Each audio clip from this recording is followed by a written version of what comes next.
All right, quick assignment overview for this week. So a lot of what I focused on in the class review lecture thing was making turntables. So you just want to make a turntable for the most up-to-date version of your model that you have. Bear in mind, though, that you will need to render at least 360, preferably 720 images. So that's definitely not something you want to leave until the last minute. Some things to bear in mind. I do want these to have nice lighting. What I don't want to see is either just like an empty white sky dome in the background or like a sky dome with a tint. If you use a sky dome, put an HDRI in it. That's literally why they're there. Or if you set up your own lighting manually, I would like to have enough lighting to be able to see it. See my weird tutorial on like a 3-point light setup, or just Google how to make 3-point light setup. If you dislike the way I explained that. Yeah, so I don't want to see like half the model in blackness. The point of a turntable is to show off your model, so it's good to be able to actually see said model. The other thing is, I suggest you could potentially render this in Redshift if you are itching to experiment with that, because with so many frames to render, it's definitely faster than Arnold, which is good, again, if you have like a bajillion frames to render. For either Arnold or Redshift, I do not want to see watermarks on your final renders. I will take points off for that. I will also take points off. I will take all of the points off. Not literally all, but I will deduct points, many points, for handing me a play-blasted image, or a play-blasted turntable. The point is to render the thing. I'm also looking for something that loops seamlessly, which I go over how to do in my videos, how to adjust the animation curve so that it doesn't like speed up and slow down all crazy. And I also expect the files to be compressed so they're of a reasonable size. If you give me like a gigabyte long file that I can't open, or that takes me like 10 minutes to download, I'm going to be salty and I'll take points off for that. Again, I go over how to compress stuff in a free software called DaVinci Resolve. It's basically actually a free version of Adobe Premiere, if you're into video editing.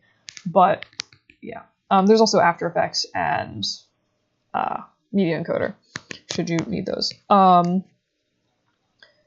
But yeah, so that's pretty much that for the turntable. I also expect to see stuff on at least a ground plane. If you wanted to make like a little pedestal or something for it, you could.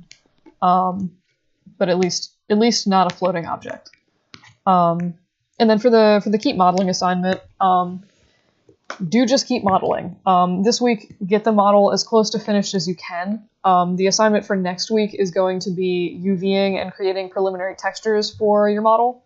And you definitely don't want to be held back by the fact that your model is not complete and you need to, go back and do a million hours worth of work on that. So next week would be better if the model was like pretty much done. There's maybe like 1 or 2 tiny tweaks, like, oh, you realize there was like an end down here or there, you kind of want to reshape something. That would be ideally all the modeling you'd be doing next week. Like, try to get this pretty much done this week. And definitely check out the feedback that I gave you guys on the week 6 pre-production. Whenever you had to like block in or do additional model. Actually, no. Whoa, that's really weird. Okay, it would be this week 7's assignment. Sorry, I'm making this before class on Tuesday and I got confused. So check out the feedback that I leave you on whatever you turn in for week 7 if you've done modeling assignments or like tweaked your models since then.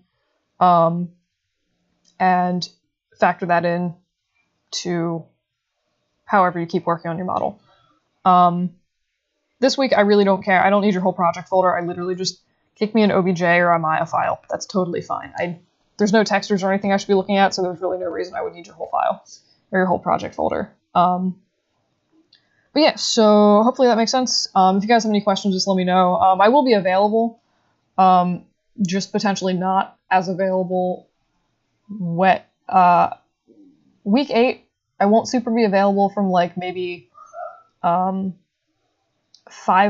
o'clock on Wednesday to 5 o'clock-ish on Thursday. And then next week, week 9, I will be, my internet will be sketchy from Tuesday around 9 a.m. to Wednesday around 9 a.m.